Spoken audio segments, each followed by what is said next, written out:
All right, so here's the problem with carbohydrates.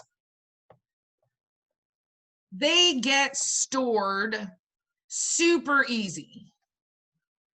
Super duper easy. In fact, they're the easiest to store of any. I mean, oftentimes you're like, oh, I need to go on a low-fat diet. No, fat has to go through a couple of additional steps in order for it to get stored in our bodies. Carbohydrates don't. And so that's where you have these low carb diets that are pretty effective. We're going to talk about these because, oh my gosh, you guys, you don't even know. You don't even know. Some of these diets are so dangerous. And if I teach you nothing else today, it's going to be don't go on these diets because they are so dangerous. We'll get there. All right, so what else do carbohydrates do? They're a source of glucose. Our bodies are going to take the sugars, which is what carbohydrates are, and it's going to convert them into that usable currency. Now, our carbohydrates are divided into two categories, simple and complex. And really, this is referring to the length of the chain of the molecule. The longer the chain, the more bonds we have to break, the more complex the molecule, the more energy we have to use to break it down. I gotta put some little chapstick on, my lips are dry. You have your most basic simple sugars like monosaccharides. Glucose is a monosaccharide. The currency that we are using to pay our bodies to go to the, go to the store. It's not go to the store. I gotta put this on. The currency that we're using our bodies, everyone gets paid. That's a very simple sugar. Monosaccharide, you can't get much more simple than a single molecule. But then you have more and more complex. You have your disaccharides, you have your polysaccharides, then you have your most complex sugars of all, and those are going to be your fibers. Oh, we're going to talk a lot about fiber. We all know that fiber, well, honestly, fiber does what? It makes you poo. It makes you do a good poop. So fiber, though, does more than just clean out your colon. Fiber does, oh my goodness, it's like the magical sugar. It's the magical carbohydrate. So we're going to talk about that. And of course, as we all know, if you look at this gentleman up here, any excess glucose is going to go and get stored in the adipose. In fact, it's going to get converted into adipose. Unfortunately, our adipose tissue is everywhere in our bodies, and it's basically the storage unit.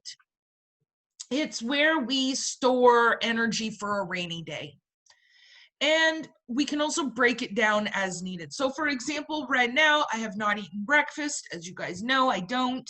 I'm having my very first Diet Coke of the day. Go me. What?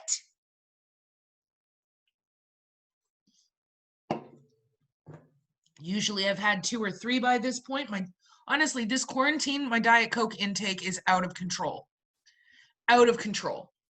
I had it down to about 5 a day, which is great. If I can keep it under a 6-pack a day, that's fabulous. Now I'm back up. I'm up to what, a 12-pack a day maybe. Constantly. I'm constantly drinking it. So, oh well, that's how I get my water. Because guess what the first ingredient is? Water. So it's how you remain hydrated. Yeah, 6-pack, 12-pack. I'm trying to cut that down. Yeah, oh, any addiction is an addiction. Anyway, so as you can see with this gentleman, excess glucose is converted into fat. And it's the easiest to break down to use for energy if we need to. So, ow, I just scraped tar out of my Said leg. glucose or fat is the easiest to break down. So there are different types of fat, right? There are different types of adipose tissue. Now, yes, it is all categorized as fat. However, there are some types of fats that are easier to break down than others. That would be why, if you've ever been on like a weight loss diet, which by definition is kind of stupid, weight loss diet, what, you're going to be on a weight gain diet? Well, I guess technically you could be on a weight gain diet. So if you're on a weight loss diet, you know that there are areas of your body that will shrink down quicker than others. And yes, Kadeem, that is a legitimate picture. It is not photoshopped. So there you go. Handsome guy. All right. So there are areas, we've all experienced it. Like some of you, the first place you're going to start to lose weight is in your hips or in your belly. And then you have one area of your body where it's incredibly difficult for you to lose weight. That's because of the different type of adipose tissues. And so the carbohydrates making up one of these adipose tissues, this is going to be relatively easy for your body to break down. Let me not get on my soapbox quite yet. So we have 4 simple sugars. These are monosaccharides, meaning that they have one molecule of sugar. Glucose, which is the currency that our body has to convert everything else into. Fructose, galactose, and ribose. Now these 4 sugars can bond together and make more and more complex sugars. And the bonds between them would have to be broken in order for our bodies to use them. We talked a little bit yesterday or the day before, I don't even know what day it is. I have no idea. Every day is just kind of blending into each other. But we have lactose, which, as you see, is not on this list because it is a disaccharide. But basically, what we have are 2 sugar molecules bonded together to make a more complex disaccharide. And then we talked about that your body does have to break down that molecule, break down that bond. And if it can't, your body can't use the molecule and it's going to get rid of it. So these are the 4 simple sugars that will bond together to become more and more and more complex sugars. Yes, Emily. So you were saying like all 4 of them can combine to become a complex, but for instance, can like glucose and fructose combine just them 2, or does it have to be all 4? Oh no, you don't have to have all 4. In fact, if we go to the next slide, this is an example of some of the disaccharides that are common. So you can see here, well, disaccharide meaning 2. So we don't have to have all 4. Disaccharide, we're only going to have 2 of them joining together. If we have a polysaccharide, we have more than 2 joining together.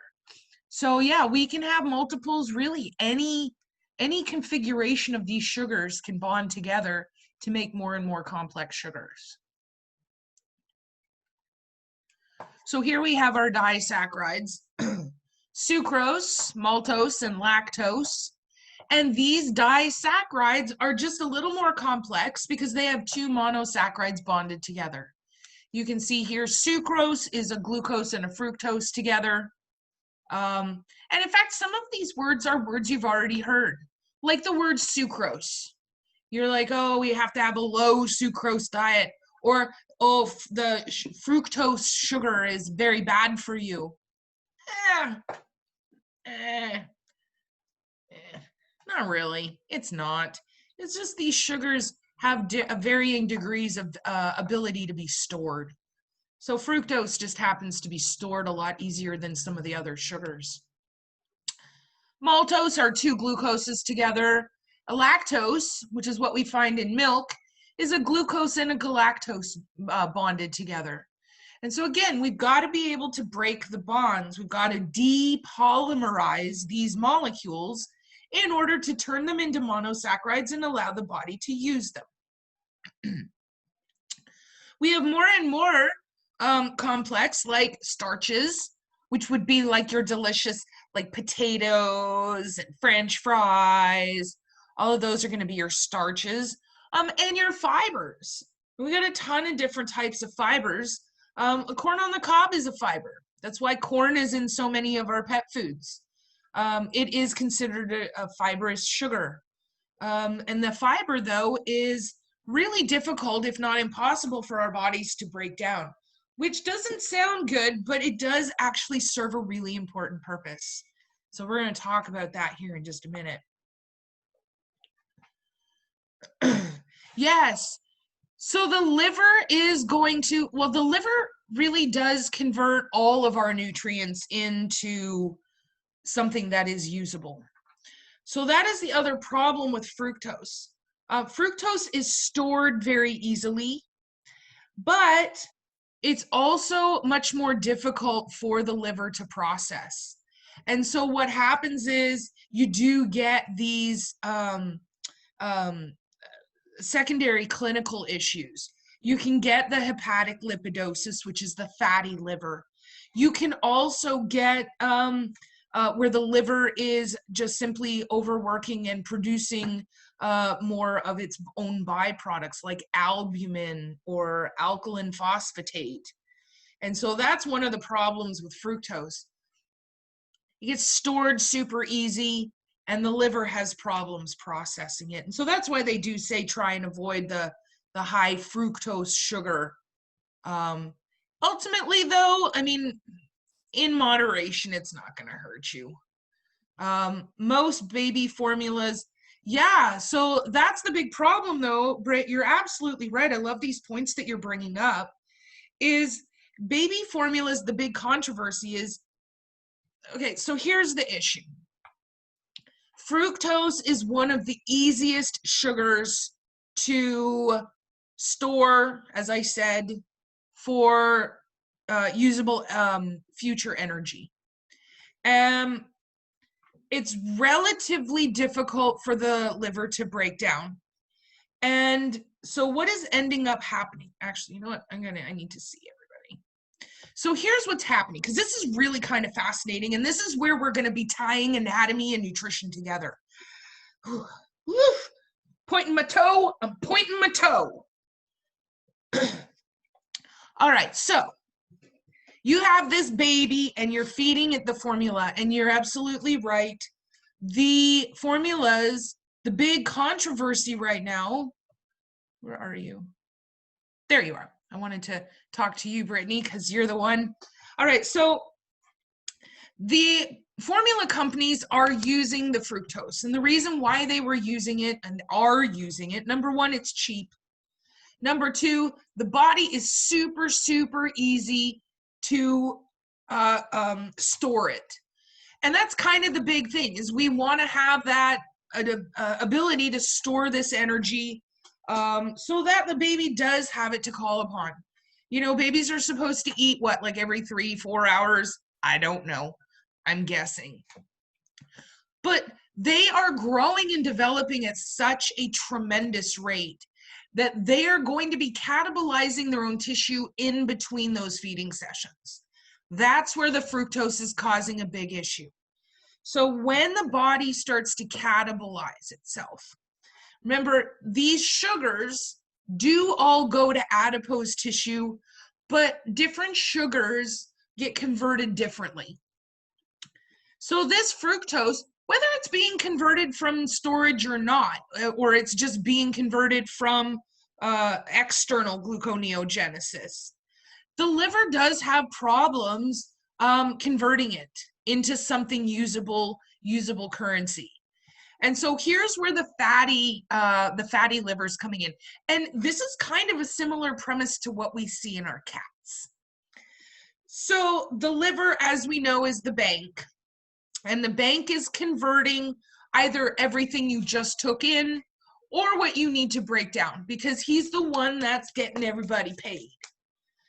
So when the liver, I kind of have this mental image of this little lonely bank teller is what I call her. She doesn't even have a name. And she's sitting there and she's doing her very best to convert this currency. And the problem is that the more difficulty she has, the longer it takes, the lower your blood glucose gets. So now what happens is my body goes, hey, we need to bring some stuff out from the storage unit. Nobody's getting paid. Liver has all of this adipose broken down, coming to it, and it's still working on the original. So where do we put it? We just start stacking this adipose to be broken down. And it just starts accumulating and accumulating and accumulating because the liver is so slow at breaking down that fructose. So when we get the fat accumulating in the liver, suddenly now we are just glommed up floor to ceiling with boxes of adipose. Nobody's gotten paid. Now our liver is failing and we're going to just have a domino effect of problems. So that, man, I love it. I love it all. Yeah, I went in the infant aisle and I was looking at all the formulas. It's almost, in almost all of them, it's the first ingredient is fructose. Like, you would think that it would be some kind of milk or byproduct like that. No, it's fructose. It's disturbing. It is. And it's because of the storage ability. It's because of the ability of the body to store it. But absolutely, because of the difficulty the liver can have. And we got to remember the liver doesn't know how to do his job yet. The liver is still learning. The liver is me with Moodle, still learning how to use it and trying to figure out all of the different intricacies and how do I set up a quiz and how do I do this and taking infant baby steps. The liver is dedicating the majority of its energy to growth and development. And so that's the other problem is in an adult, me, fructose not a big deal. Is it going to get stored easily and make my hips bigger? Yup. But I'm not as much at risk for that fatty liver because my liver is grown and developed and can dedicate and is a master at Moodle. Babies, though, the majority of the energy of the liver is being dedicated to growth and development. And so it simply doesn't have the know-how. And being that fructose does take a lot more effort, obviously I'm simplifying it to the nth degree, does take a lot more effort, the liver is simply not capable of performing that kind of complex task. And so that's where you're going to see a far more common occurrence of liver issues in infants than you are in adults. I get so excited. I'm sorry. I just love this stuff. This is awesome. All right, let me get back in here.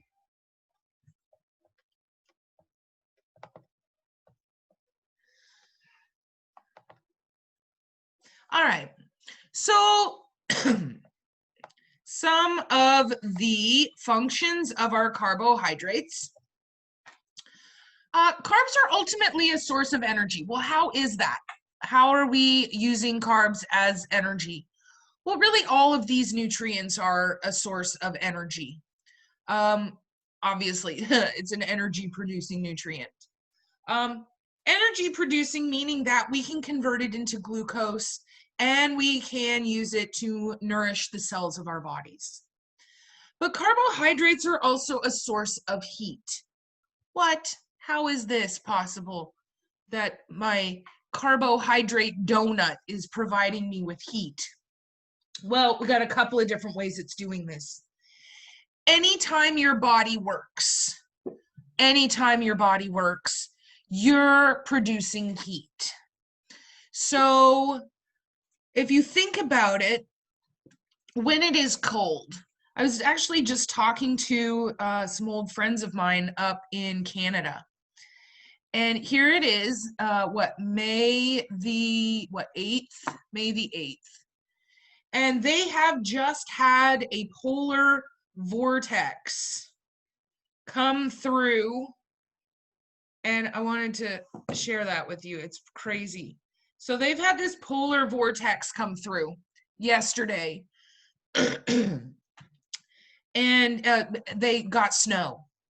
It started snowing yesterday. It's crazy. Let me see here, temperature and track. So my whole point behind this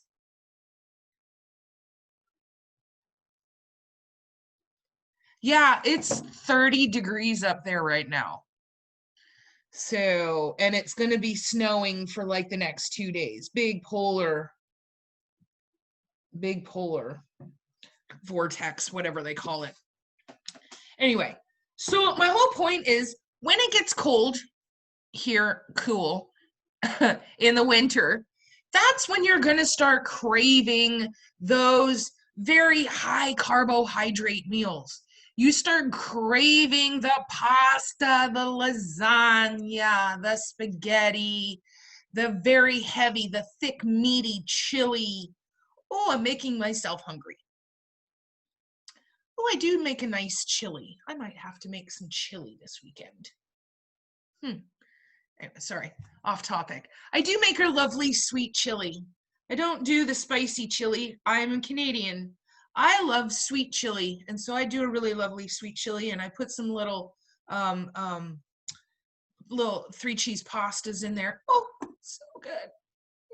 Put it in a puff pastry. Ah, so good. Anyway, very carby.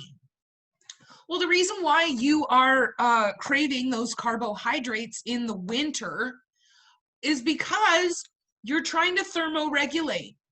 So the heavy meal, these carbohydrates, these complex carbohydrates, your body, your intestines are now having to work much harder. They're producing heat. They're helping you thermoregulate.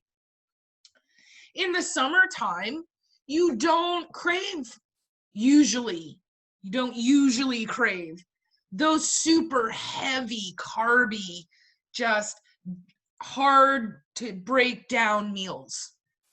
In the summertime, a lot of times you'll go off your appetite altogether. You might just want like a little salad. Even our animals will go off their diet, go off their food. That's normal because we don't want to be producing excess heat. Remember, as where food is going down through the intestines, we've got peristalsis, it's breaking it down. All of that is producing heat. Well, if you're already in a hot environment, we don't want to produce heat. And so now your brain is signaling to your hungry center, all right, here's the deal. We don't need to be producing any more heat because we're already overheated. It's 175 degrees in the shade outside, and we're having trouble keeping ourselves cool. So we're just not going to produce any heat. We're going to do the minimal amount of work in the intestines. And so that's why your appetite will fluctuate between winter and summer. It's to help thermoregulate. So come on, nutrition, this is kind of cool, guys. Carbohydrates is the building blocks. They're house of cards, house of cards. Carbohydrates, sugars are a Lego. What can we build with Legos? We can build anything with Legos.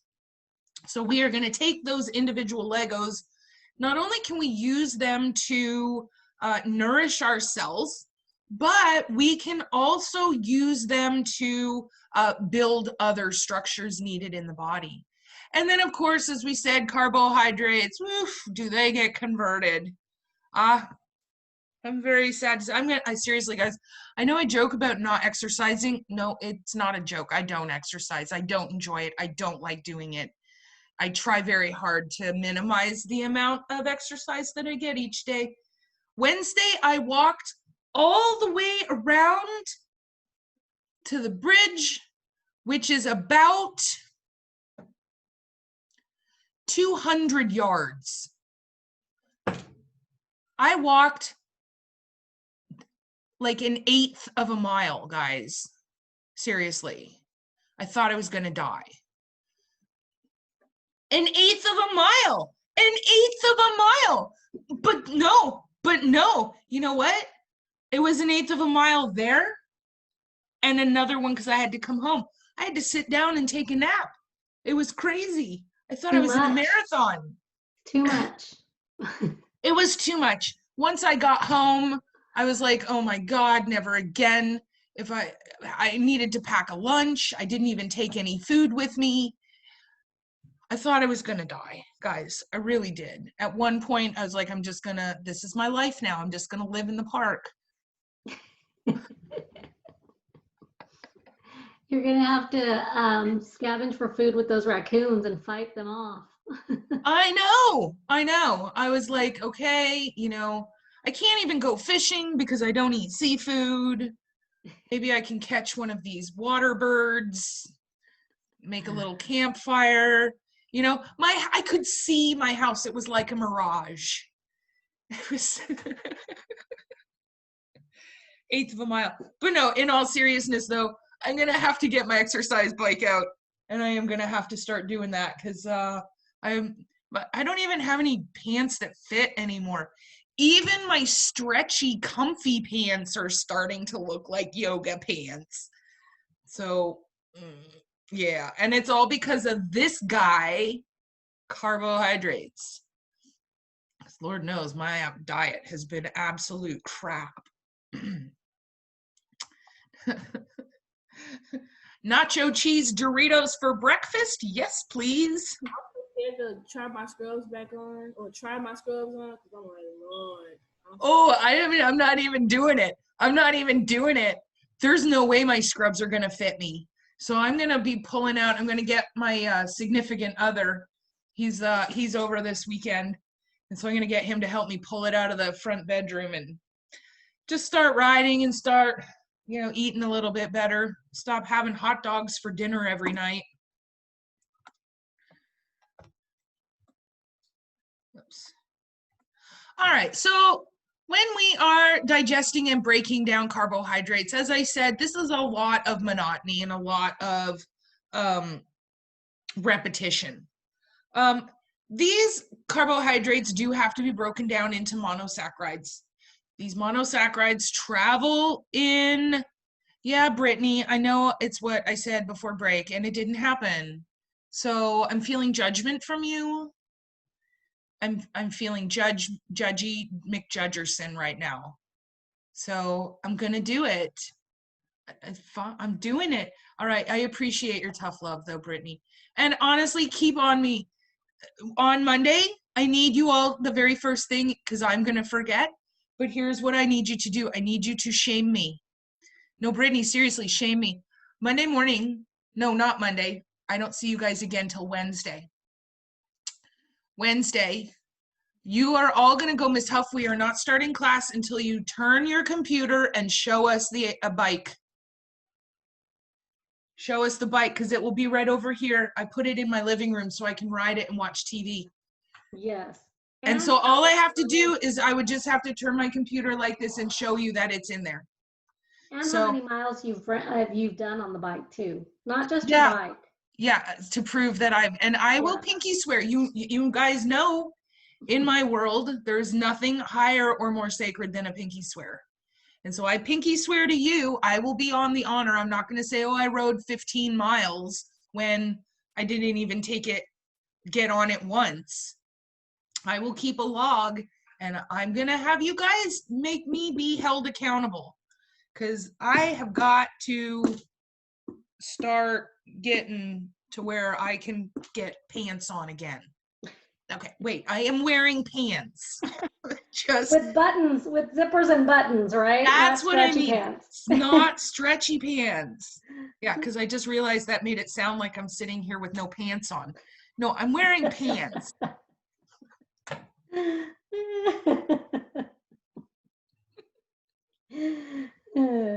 I'm wearing pants. All right. Not have a Diet Coke every morning, or you're not ready for that step? Oh my God, Lauren, you have no idea. I went back to campus on Monday, and I think I nearly died. I had to go the 2 floors of stairs multiple times, and I had to unload all of those boxes. Those of you that went in on Monday and Tuesday, you saw maybe in the surgery suite, all of those big boxes of scrubs. Yeah, I unloaded those, and I organized those. Sweat pouring down my face. It was disgusting. You heard me, Miss Huff? Are you ready to like not have a Diet Coke every morning? Like cutting down your Diet Cokes too, or you're not ready for that step just yet? No, I'm ready for that. I usually have a Diet Coke in the morning on my way to school, and so I don't mind not having one while I'm teaching. That's fine. Get back and drink some water. That's okay. All right, so this is a lot of words. Let me explain, let me break down exactly what this says, what this does. So everything is gauged by your blood glucose. This is really kind of the miracle of you. So you have glucose, which as we know is currency, and this glucose is being transported around our body via the blood. And so that's why we call it the blood glucose. This blood glucose, if the levels begin to drop, our body can do a couple of things to ensure that the blood glucose remains stable. Either it's going to send you a signal to your brain that you are hungry. It's going to tell you external gluconeogenesis. So my blood glucose has dropped. I got to make sure everyone's getting paid. I need to raise the blood glucose. My brain tells me, hey, you're hungry, go eat something. That immediately is going to raise the blood glucose, and I'm going to be able to maintain that level. The other thing that could happen is if the blood glucose drops and I'm unable to take in any outside nutrition, what happens then is I will have my adipose tissue be broken down and will be used for energy. Now, why does the glucose level drop? How does it get from the blood into the tissues, into the cells? Well, the way that it is getting removed from the blood is because, do you want to start drawing? Because of this, insulin. Insulin is what takes glucose out of the blood. So here's our blood vessel. There's our blood vessel. And it's taking that glucose out of the blood and depositing it into the tissues. We're going to talk a lot about insulin. And this is where, so diabetics, Lauren, put a pin in that for just a second, because I am going to discuss diabetics in detail here in just a second. Because diabetics and carbohydrates, oof, you can't discuss one without the other. Ugh.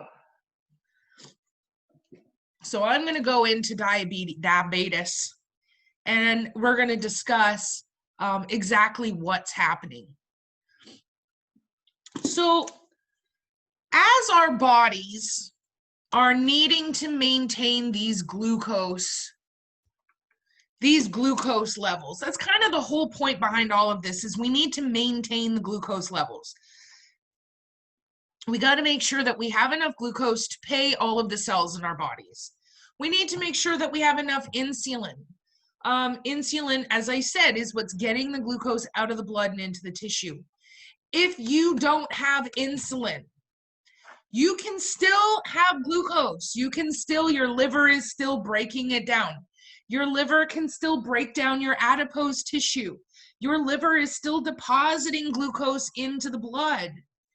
What are you missing? The ability to get it out of the blood. So there's basically the premise behind diabetics. Now, we do have one more term that is kind of important, and that's this guy, glycogen. Glycogen sounds a lot like glucose. Here's in very simple terms, very basic terms, what glycogen is. Glycogen is pre-converted glucose. So let me give you a scenario to kind of clarify that. So again, you guys only had like 8 days, but if you remember a bazillion years ago when we were on campus, you're sitting in class, you're starting to get a little bit sleepy, your blood glucose has started to drop.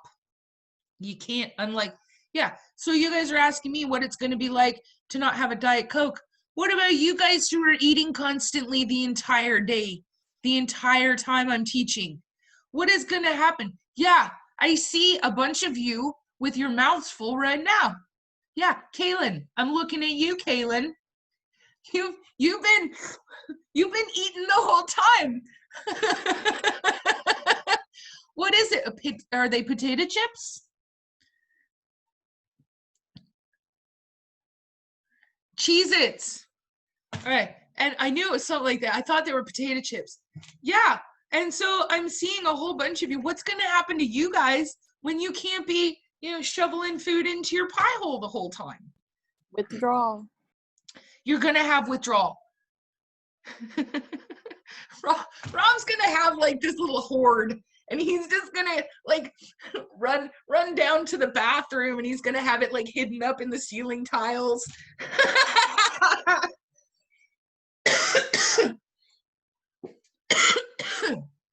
Oh my gosh, where are you? Where are you, Rob? Yes. Where are you? There you are. Okay. Yeah, he's just going to be like, and he's going to scurry off. Oh my gosh, it's going to be so funny. Oh my gosh. Or who else? Casey. I think it was Casey just eating Chinese food.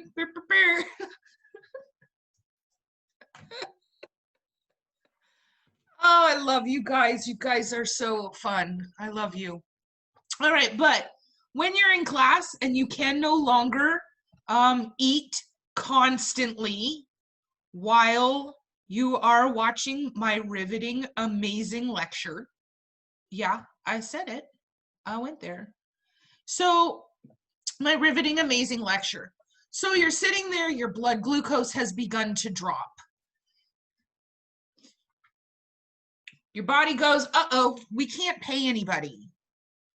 People are not getting paid. So here's what we're going to need to do. We're going to need to start slowing down.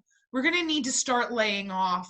And so what happens is your heartbeat starts to beat a little slower. And your respirations get a little bit heavier.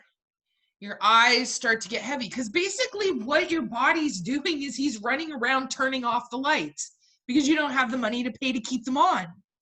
And so now you're sitting in class, and it's funny because although, yes, I see you here and this is a lot different, but when I'm on stage on campus, I can see you. You guys seem to forget that I can see you. Because here's what you'll be doing. So I know your blood glucose has started to drop, because at first you were very diligently taking notes. Then you kind of go back and you're like, okay, I'm gonna just listen. But you got your pen in your hand. You're like, okay, maybe she'll think I'm still writing notes if I keep my pen in my hand. And then the eyes start to go. The body's just turning off light switches. And then you're like, uh-oh, I'm about to go to sleep. Okay, I'll just turn my head. I'll just keep one eye open. She'll just think that I've been thinking. And then you do, and then this one is my favorite.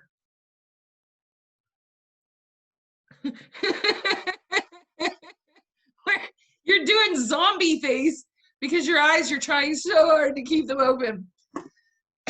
Your blood glucose has dropped. So here's what happens though. Your liver is prepared. Your liver is a little Boy Scout and has a plan. So in the liver, we have this stuff called glycogen.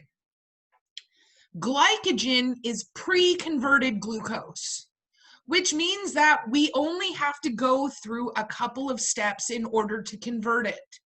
So I can reach under my little bank teller desk and I can pull out this glycogen, bippity boppity boo, convert it very quickly because it's already pre-converted, throw it into the blood. This is a stopgap because as I am converting this glycogen and throwing it into the blood, what is happening is my body has said, oh God, everyone's on furlough. No one's getting paid. We got to make some withdrawals out of the storage unit. And so we get the storage unit guy, excuse me. He's like frantically bringing shipments of this adipose tissue to the liver. But the problem is the reason why we need to have this glycogen is because it takes time and steps to break down stored adipose. You have to repackage it. You have to depackage it. You have to convert it. Well, that's going to take too long. You'll be dead. Your body will shut down in the time it would take and you'd be dead. So we have this glycogen that is a stopgap. It's going to raise your blood glucose. It's going to allow our adipose tissue to break down. It's going to allow the adipose to get converted and keep that blood glucose at an appropriate level. We commonly say or call this getting your second wind, right? You've had your blood glucose completely tanked, and then you get your second wind. And I can see it. I can see the minute that your body dumps that glucose, that converted glycogen, because you go from like a little bit of drool to suddenly your eyes are open and you're kind of moving in your chair. You start stretching a little bit because your heart rate has sped up, your oxygenation has sped up, your muscles are saying, hey, we need to get this oxygen, we need to get a little bit of movement going, and you've gotten past the wall.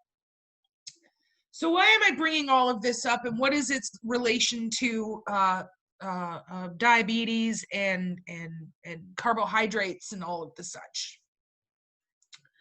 All right, so as I said, diabetes is an inability to produce insulin.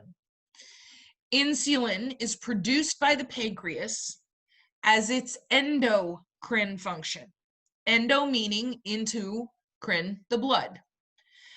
As I said, the endocrine function of insulin is going to allow blood, or glucose rather, to exit the blood and enter into the tissue. That's how everyone gets paid. If you want to think about insulin, if glucose is the paycheck, insulin is the stamp to get it to your house. Without the stamp, you never get it.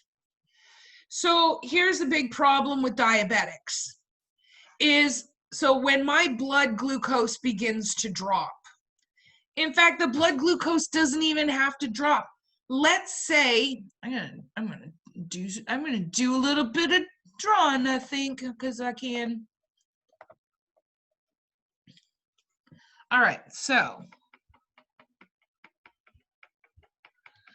basically, here's what's happening. I have my blood, and I have glucose. There's my glucose in the blood. And it is insulin that allows that glucose to exit the blood and enter the tissues, okay? Nothing I haven't said so far. Insulin is needed to do that. If my pancreas is not producing insulin, that means oops, I erased too much. Cannot, come on, go draw. The computer is wobbly today. I cannot get glucose out of the blood and into the tissue. It's not because I don't have glucose.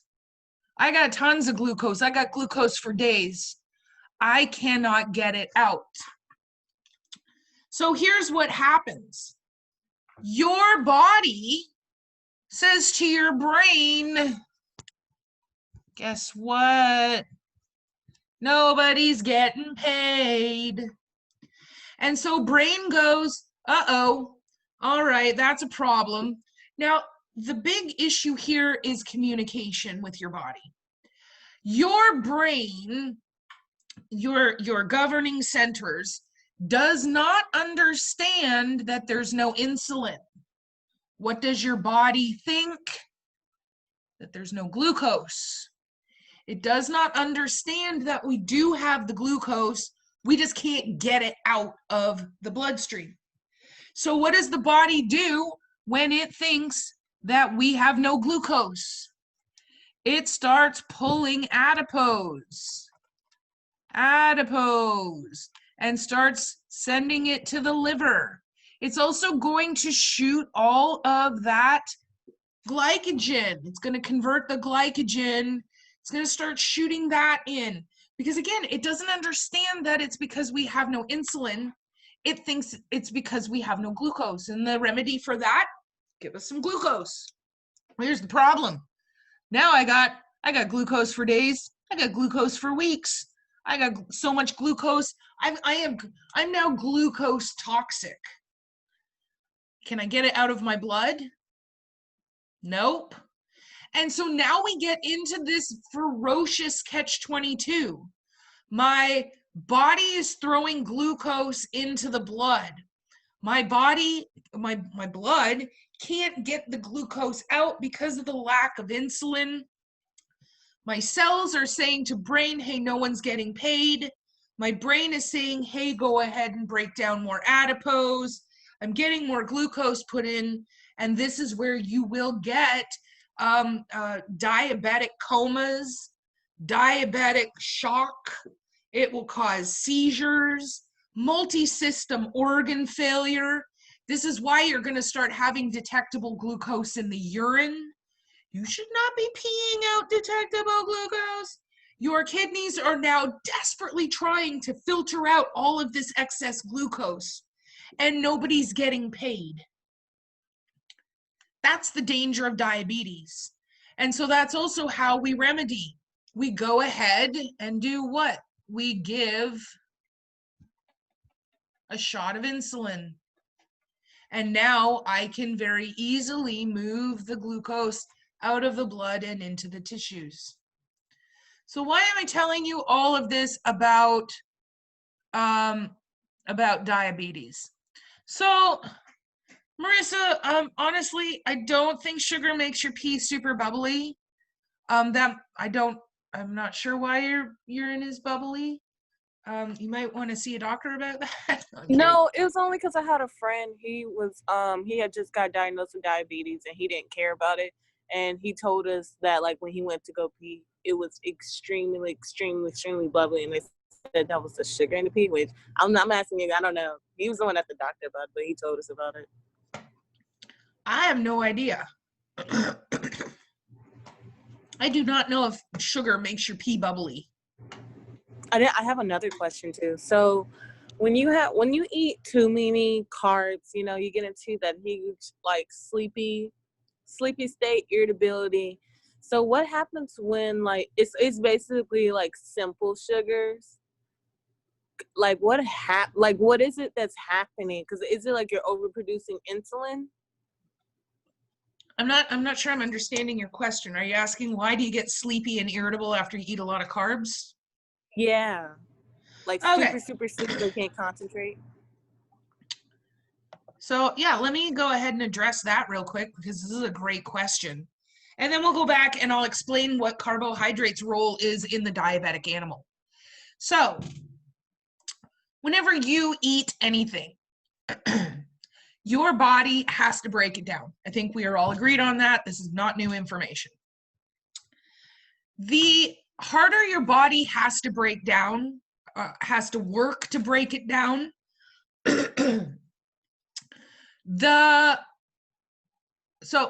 let me back up for just a second. Your digestive system is governed and overseen by the autonomic nervous system, right? We talked about that last term. You had your sympathetic nervous system, which is fight or flight. It is your parasympathetic nervous system, that is feed and breed. Basically, what happens every time you eat is you have a diversion of blood go to your intestines. Your intestines have the heaviest blood supply of any other organ package in your body. Why is that? Well, number one, it needs the energy to break down the nutrients. And number two, it needs somewhere to put the nutrients to transport them around the body. So the thing is, though, when you eat, blood is now being diverted to deliver the energy needed and take the nutrients where they need to go. There are some carbohydrates and fibers and starches and nutrients in general that are going to take more energy to break down than others.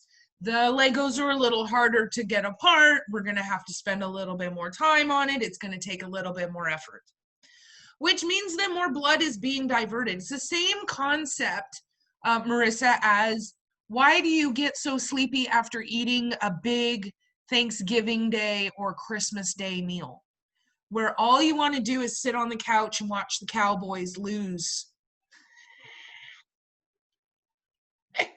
Just saying. Bam, bam. Watch Cowboys lose. Oh, my favorite Thanksgiving, although I'm sad that he got hurt, but when Romo, whew, that was a great game. They got absolutely crushed. It was amazing. Anyway, so your body cannot do both sympathetic and parasympathetic. Can't happen. And so what is going to happen is your brain is going to kind of look around a little bit and go, okay, well, we're safe, and we don't want to go somewhere where we're not safe, so we're just gonna park it right here. And so what it does is it's now diverting that extra glucose and that extra blood to your GI tract. It has now constricted or made smaller the blood vessels in your arms and legs, because we got to have a detour. We got to be detouring that blood to the intestinal package. So I don't want a lot of blood going to my extremities. So I make those blood vessels very small. That's why sometimes after you eat a huge meal, sometimes even your hands will feel a little bit numb. All of the blood vessels in your core are going to dilate, just the opposite. So we can flush and get as much blood as quickly as we can to the GI tract. But we also don't want to get into danger. So your brain goes, okay, shut her down, boys. We're staying put for a bit.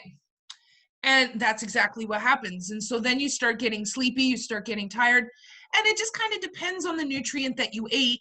That is going to determine the degree of effort that your intestines are going to need to break it down.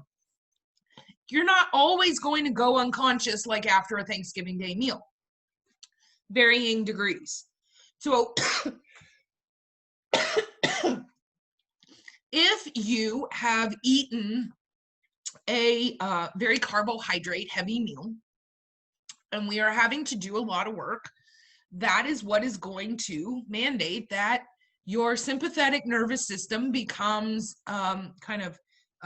turned on, and that's what's going to cause you to be kind of sleepy and lethargic, and yeah, sometimes irritable.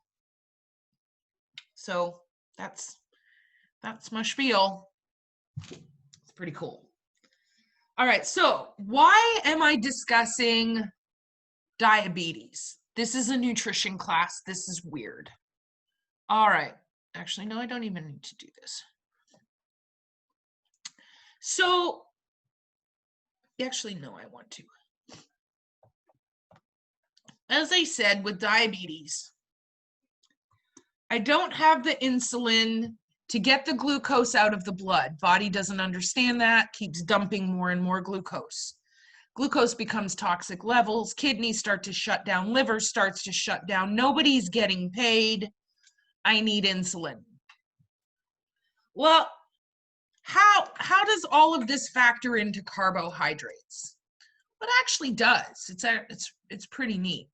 So, let me Erase, erase, erase, erase, erase, erase. Erase, erase. All right. So here's what happens with the diabetic. I eat a meal. Actually, you know what? Here's what happens with me, somebody who is not diabetic. I eat my meal and my body starts breaking down the nutrients and I start getting glucose deposited into my blood.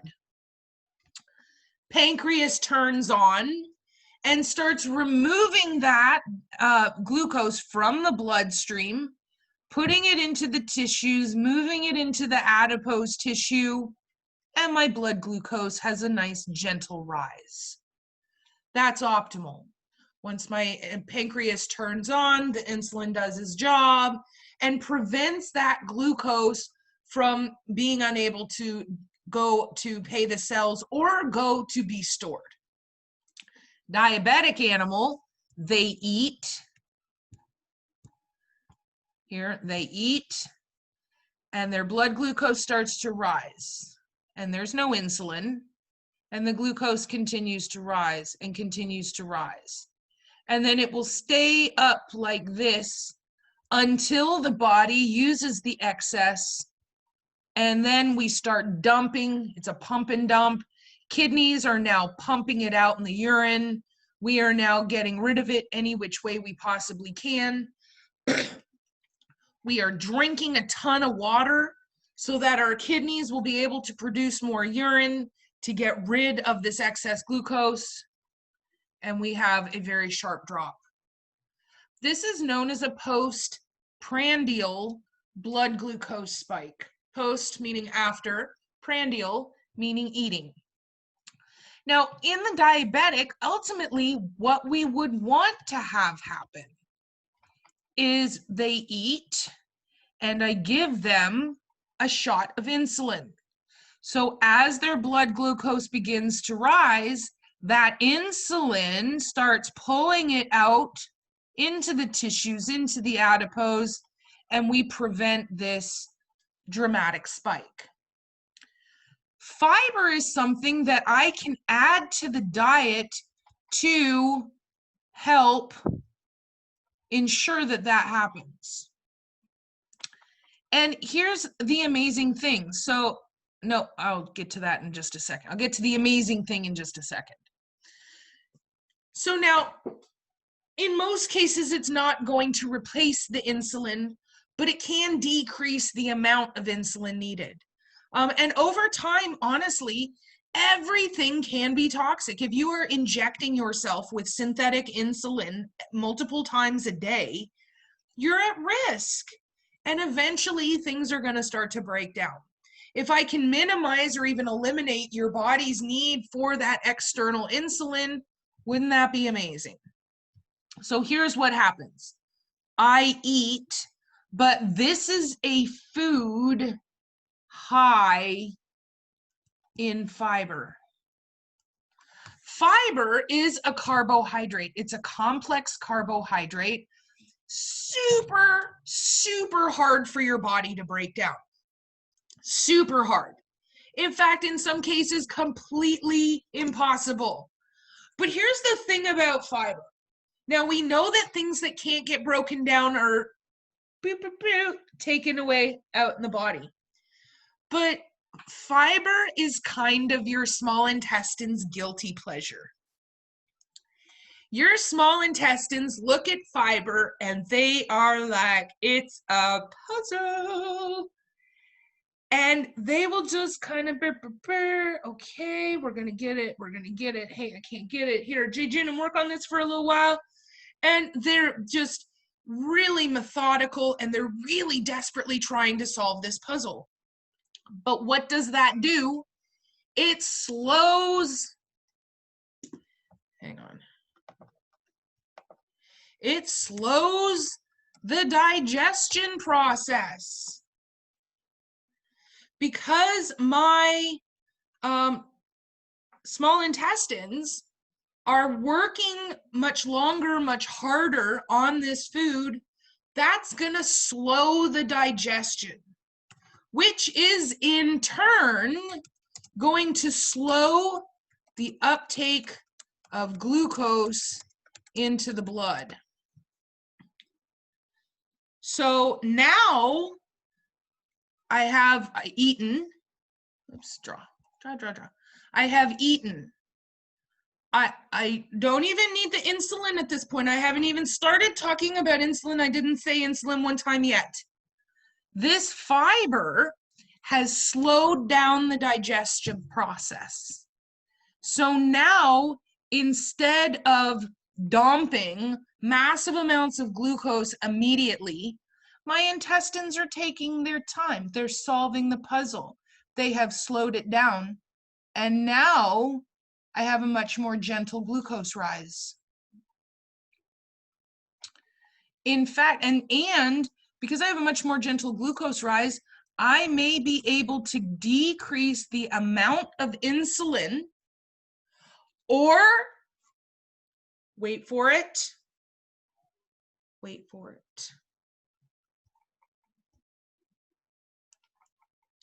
That was not quite as dramatic as I thought it was going to be.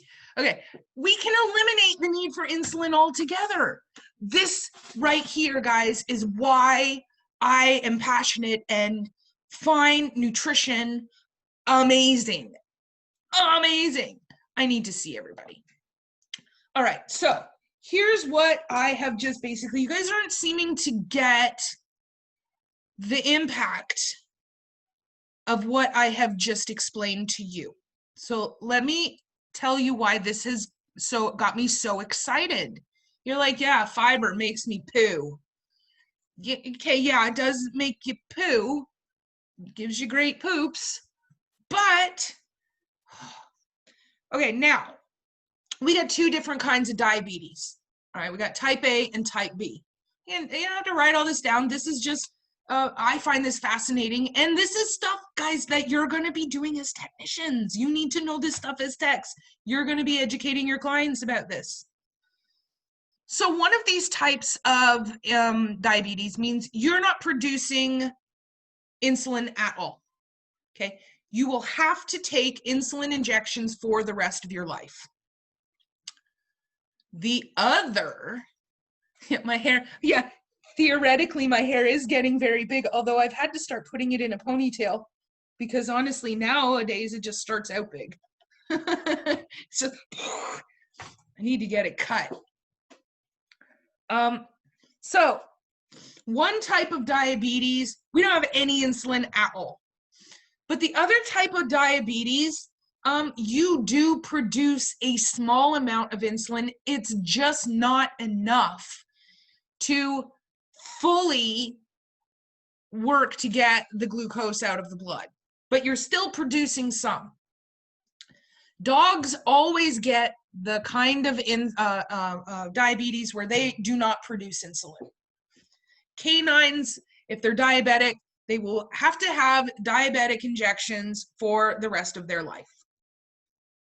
Cats, on the other hand, about, I would say 50%, maybe even as high as 60%, have the other type of diabetes where they are producing insulin.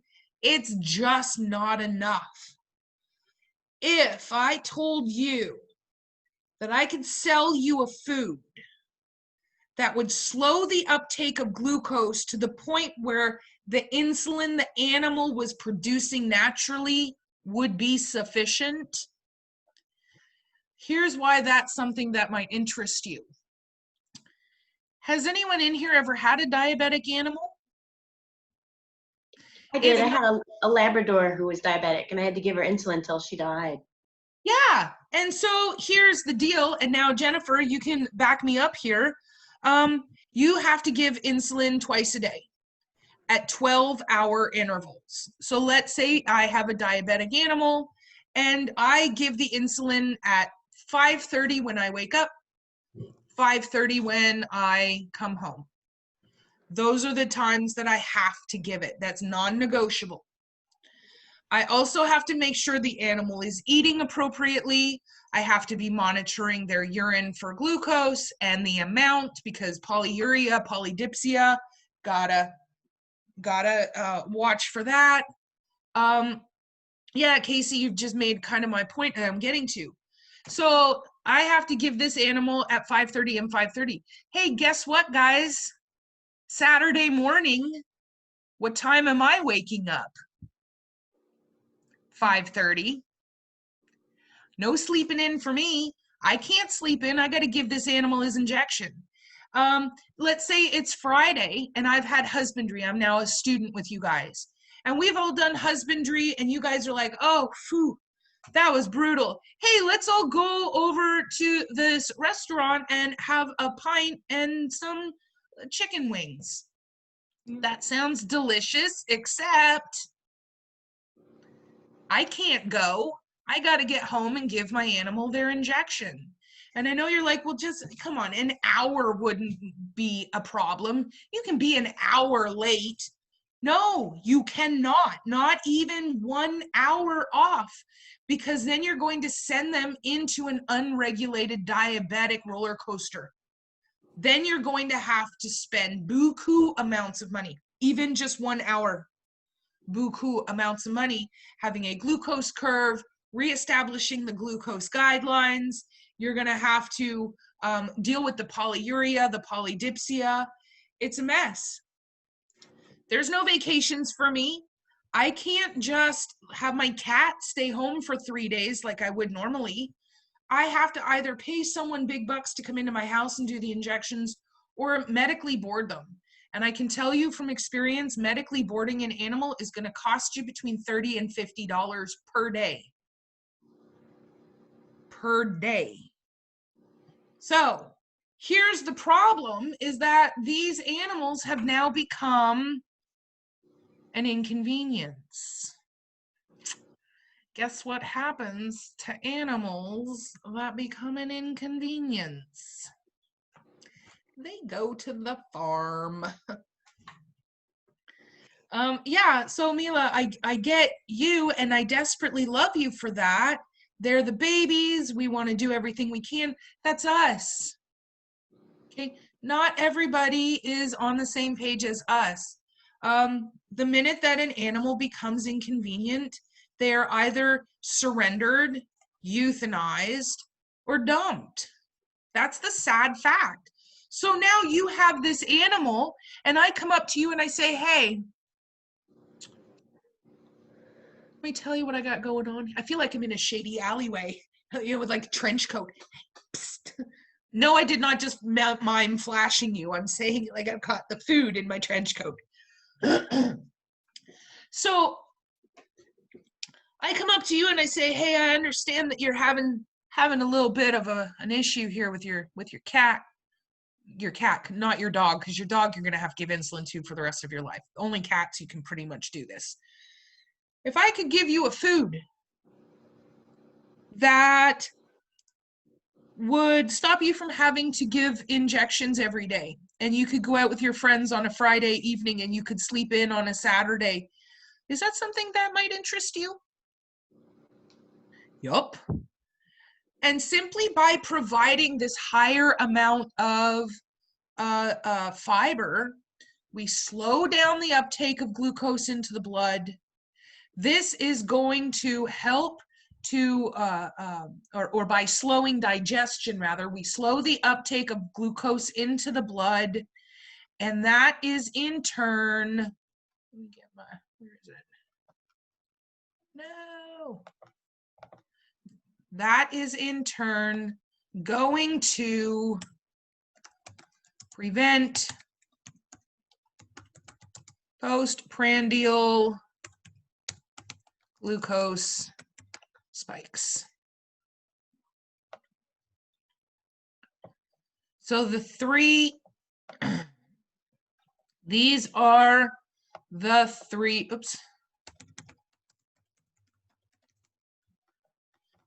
These, oops, what did I just do? These are the 3 steps. Stop.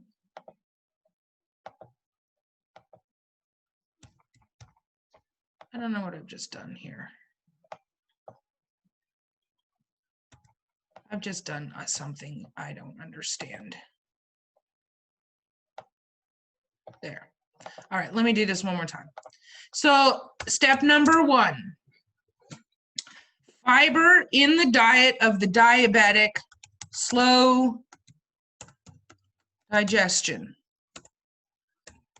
which is going to slow the uptake of glucose into the blood, which will help to prevent postprandial blood glucose spikes,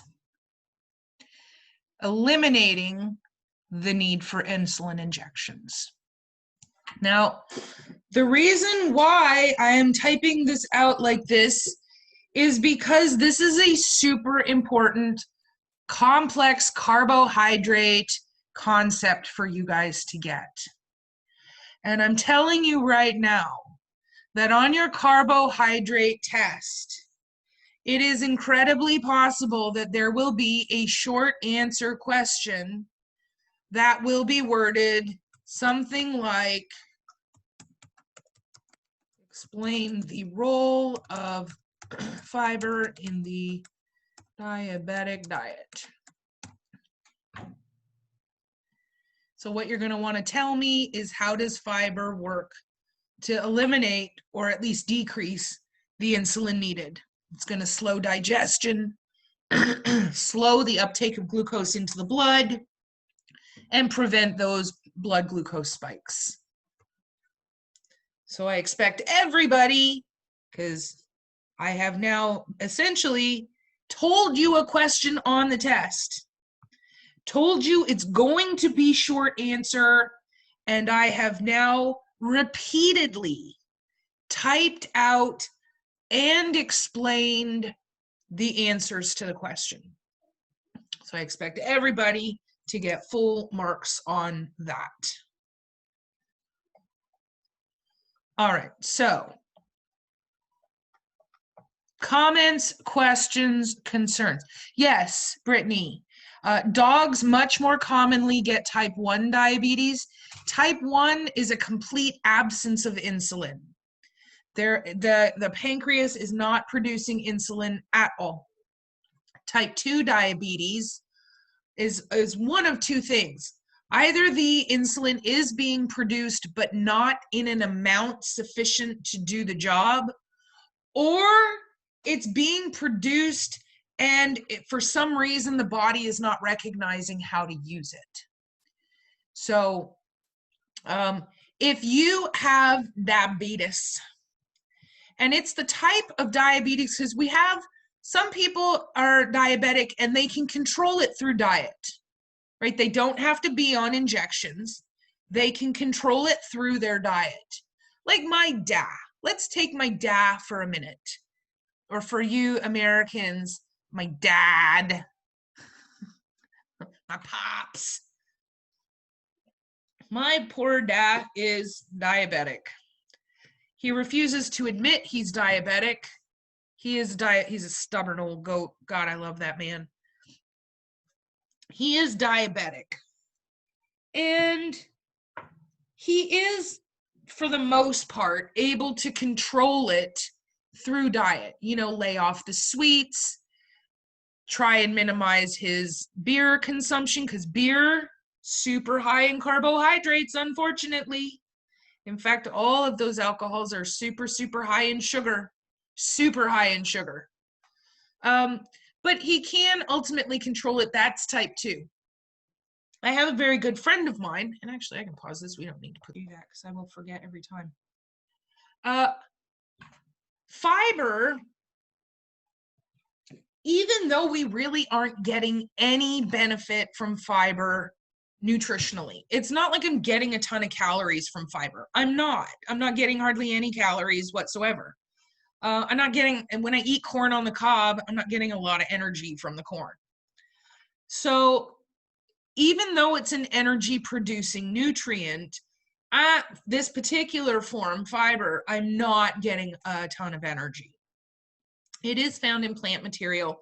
However, when we are looking and assessing our pet foods and we're saying, ooh, corn is a 4-letter word, meh, we shouldn't be eating corn and don't put it in the dog food. We got to kind of look and see how much corn is being included. Corn in itself, not a bad complex carbohydrate. And you have to have a complex carbohydrate in the diet. It's one of the required needed ingredients in the food. You have to have this complex carbohydrate. So corn is cheap. Corn is available. And so corn is not necessarily a bad thing. However, if they start adding more and more corn as filler so that they can reduce the other essential nutrients, that's when we start seeing low quality food. That's also where you start seeing high volumes of stool.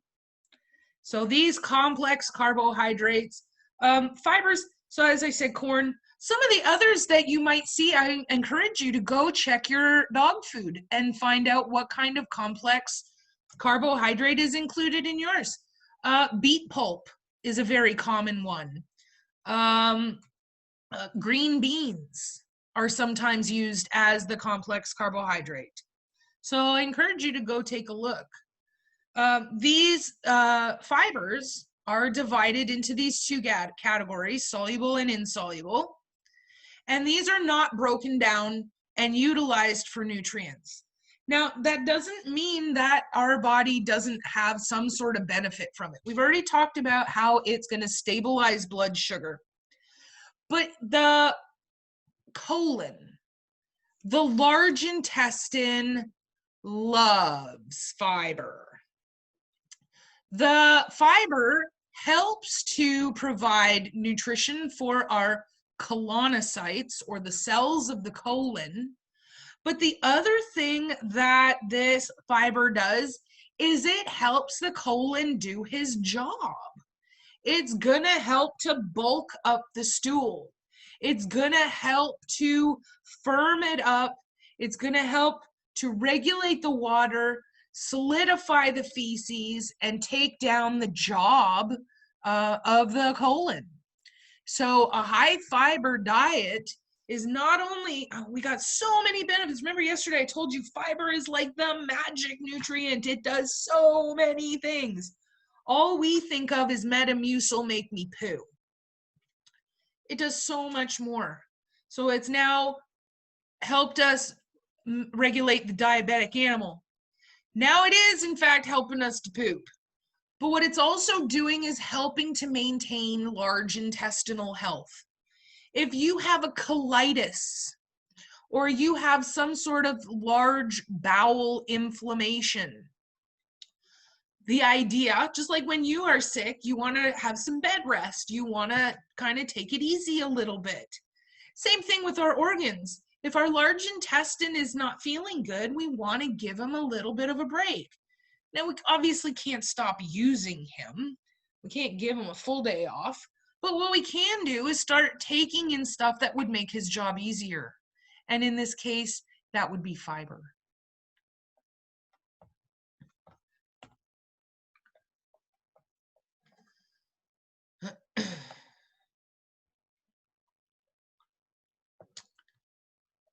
All right. So we cannot utilize fiber for energy. However, fiber also helps to nourish intestinal bacteria. So as I said, the small intestinal boys like fiber. They love it. It's their puzzle. It's the thing that they want to figure out. It's the thing that they want to try and do. And so as they are working on this fiber, trying to break it down, which they're not going to be able to do, the fiber is beginning to ferment because it is slowing down digestion. But it is this fermentation that's going to help nourish and proliferate the intestinal gut bacteria. And so that's where fiber can help to regulate digestion, help to modify the bacterial flora in the intestinal tract and regulate the type of bacteria and nourish that bacteria. Fibers, oh my gosh, seriously, I could talk about fiber, and I have been talking about fiber for almost this whole class. I love talking about fiber. I love it. So as I said, fiber is not digestible. And so what that is going to be described as here is it decreases the digestibility. Remember what digestibility was? It is how easy is it for your body to break down nutrients. Well, this is very hard for your body to break down, which means we have decreased the digestibility. We have also decreased the bioavailability because we don't really have any calories available. We have decreased that caloric density. So we would say that fiber has a low digestibility and a low bioavailability. Basically, its job in the small intestines, it fills up the stomach and makes you feel full.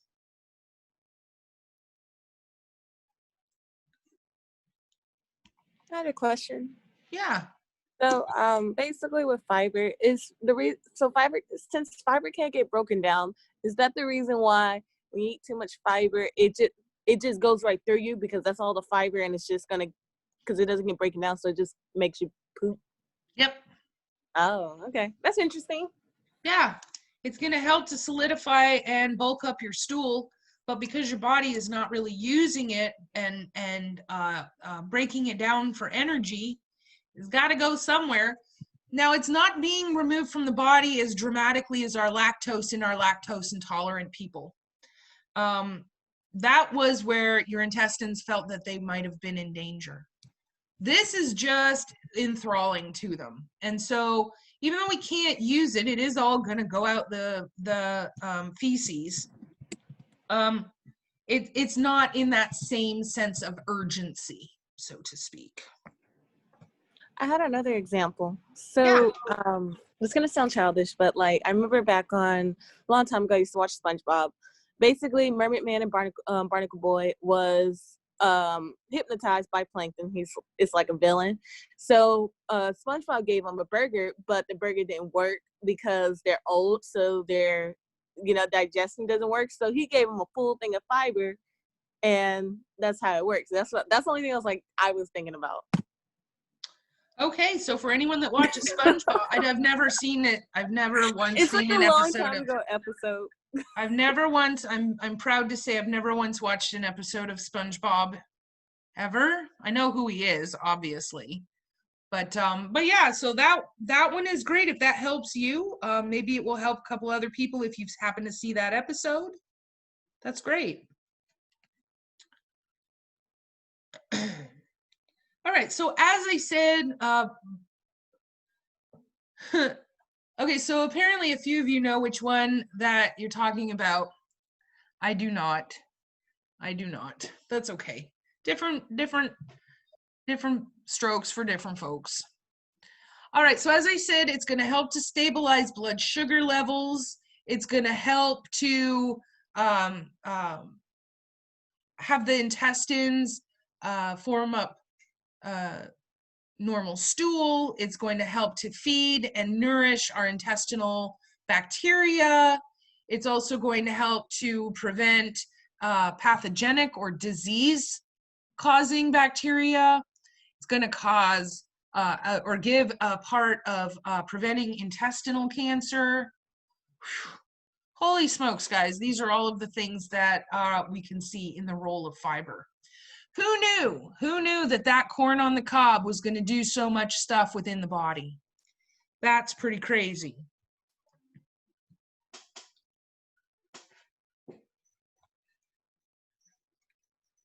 All right, so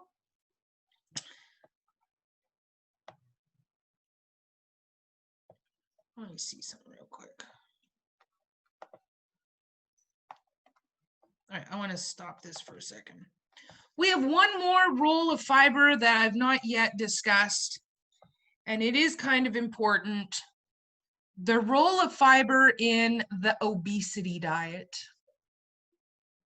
Remember I said about 80-85% of our companion animals are clinically obese, meaning, or maybe not clinically, they are overweight. And a great majority of them are clinically over or obese. Clinical obesity is where other body functions are beginning to be affected by the weight, the excess weight. Your heart is beginning to not pump properly, your kidneys aren't working, your liver's all gummed up, your blood is like cholesterol city, your legs and your joints aren't working because of the added weight, etc. That's clinical obesity. Well, how the holy heck is fiber going to help with this one? It's magic. It can do anything. So, what is the number one reason why pet diets don't work? You have a pet. I am your veterinarian. I have told you your pet needs to lose weight. We can either decrease the amount of food, we can change the food to some sort of weight loss formula. What is the number one reason why it fails? Why do I have my client come back in 2 months later and the dog has not only not lost weight, but has gained weight? Because The their owner. owners won't, yeah, they won't follow directions. Client compliance. So I can tell you from experience. So back again, I always mention Bint. He was my soulmate. I miss that dog every day. I would have to be very, very careful at keeping his weight down because he only had the one functional front leg. And it's very, very difficult for dogs with only one front leg because all of their weight is coming down on that shoulder joint every time they take a step. And if he started to gain just even a little bit, if he put on even a half a pound, it would really start to cause him to have mobility issues. So I would, he just needs to lose a little bit of weight. You don't necessarily have to change his diet to a weight loss formula. It's not rocket science, guys. I want him to lose weight, feed him less calories. If I want to lose weight, I need to use more calories than I'm taking in. That's it. That's the secret behind losing weight. There is no secret. That's it. Take in less energy than you use. Well, I would just feed him a little bit less, and you would think that I had, decided to slowly kill him through canine torture because I am now feeding him a little bit less. And I'm not talking a lot less. I'm not talking like I cut it in half or even cut it in by a quarter. I'm talking like I'm feeding him maybe 10 kibbles less. And so he would come, and so I would, I don't know, how do they tell time? Seriously, how do they tell time? I will be, 3 o'clock, 3:30. I usually feed my girls around 4:30. I would feed him when he was here. I would feed him somewhere around 4:30, 5 o'clock. Well, oh my God, guys. Like 3 o'clock in the afternoon, if I was home from work, he decided that the minute I came home, it was dinner time. It didn't matter. If I came home at 3, if I got home at 4, that was the time he was going to eat. And so I'd be like, no, Bubby, you're not getting it. No, you're not. Because then 2 hours later, 3 hours later, what is happening? So I would sit down, and he is a terrier. So he's a talker. Oh, Lord, was he a talker. I'll have to upload a video of him talking back to me. Oh, he had the best back talk ever. And so I'd be watching TV, and he'd just sit there and glare at me. And then he'd go, and he would just start, like, don't you talk back at me.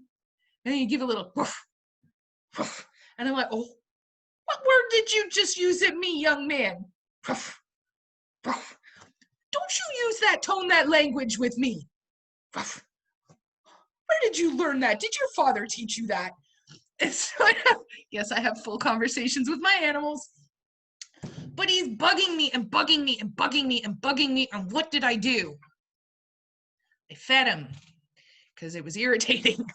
And I'm a terrible pet owner. And then, you know, he loved chips, he loved cheese, and he's begging. What do? I finally, just to shut him up, I'm going to give him a little bit. So, client compliance, the animal is miserable, the animal is hungry. Guys, we've all been on a diet. They suck. Diets suck. You are hungry all the time. All you can do is focus on food. You're on 1,200 calories a day, and it's not enough. It's not enough. So here's what we need to do. We need to feed this animal something that's going to make him feel full longer. The longer the animal feels full, the longer he's going to go without bothering me for treats. If he's not bothering me for treats, it's not like I go to the cabinet and get my dog's treats. Well, actually, no, I do. They have treat time in the evenings. But it's not like I go constantly and just like I'm doling out treats. They tell me when it's time. If I can keep my animal feeling full longer, then I'm not going to have the begging, and the client is going to be far more compliant. Let me get in here real quick.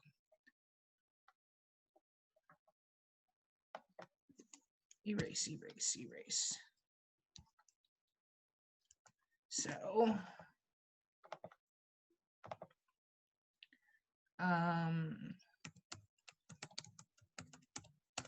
So the step number 1, I'm going to introduce you to a new word.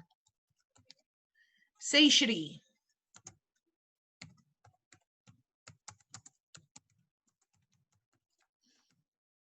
Satiety, or some people would pronounce that satiety. I pronounce it satiety.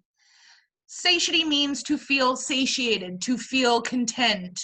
This is where our animals are feeling full longer. This is going to minimize them begging. The second thing that the fiber is going to do for our obesity is it's causing my intestines to work much harder,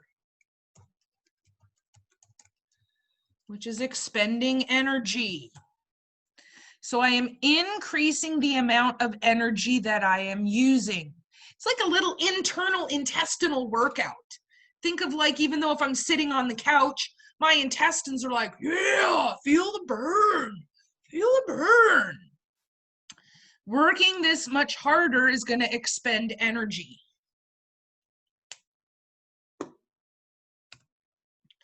Number 3, we are going to have a decrease in the calories we are taking in, because fiber doesn't really have any calories. So these are the 3 steps to how fiber can also help in the the overweight management diet. By simply feeding fiber, we can increase the energy being used, decrease the energy coming in, maintaining a feeling of being full. So this really does kind of prove my point as to why fiber is the magical nutrient. So we have, let's just list out some of the things we've discussed as review. It can help to regulate the blood glucose of the diabetic. It can help to decrease weight in the obese patient. It helps to decrease the workload being asked of the large intestines. It nourishes intestinal bacteria. It can help to prevent intestinal, oops, spelled that wrong. Cancer. Oh my goodness gracious. That's a lot of stuff that we've talked about. And it's all fiber. All fiber. I love it. All right, so I'll leave that up for a minute. What questions can I answer for you guys today?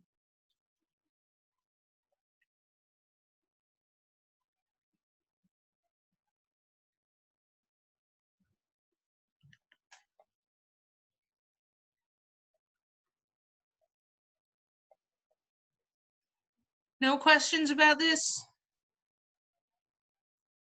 Fantastic, because these are some pretty hardcore concepts to get. I'm kind of impressed that I'm hoping you guys actually got it and you're not just like, yeah, it's Friday, I'm just ready to go eat something. I got it. I just gonna have to remember it. Oh, well, we're gonna think about it, we're gonna ponder it, we're gonna discuss it. Absolutely. I was gonna say the only reason why I understand this, because my mom's a personal trainer, and so I hear this all the time about nutrition. Yeah. Even though I eat terrible, she always reminds me anytime I come home. Yep. So on Monday, we are going to continue on and let me see, I think finish up carbohydrates. That's crazy. We're going to talk a little bit about carbohydrates in the polygastric animal, which are going to be like our cows. We're going to discuss and review the role of fiber in, we'll rediscuss it in the diabetic diet, in the obesity management diet. And then we'll plan our first Moodle test. So for early next week, not Monday, but early next week. So I need you guys to get in there and I need you to get registered for that Moodle because that's how you're going to be tested in this class. So have a wonderful weekend. Do not forget Sunday, get outside, watch the planes fly over. It's going to be amazing. You can look up the schedule and it's going to be a lot of fun. So have a great weekend and I will see you. Yeah. Real quick. Sorry. I'm doing something with your PowerPoints. I'm making fill in the blank because I realized that helps me learn better. What's going to be the one after this so I can? We're going to do fats. Fats? Okay. All right. Yeah. Thank you. So, and I've just realized I don't see you Monday. So we'll be finishing this up on Wednesday. And so we'll plan to do a test maybe Thursday or Friday. All right. Sounds good. All right. Well, you guys Bye. have a wonderful weekend. I heart you all.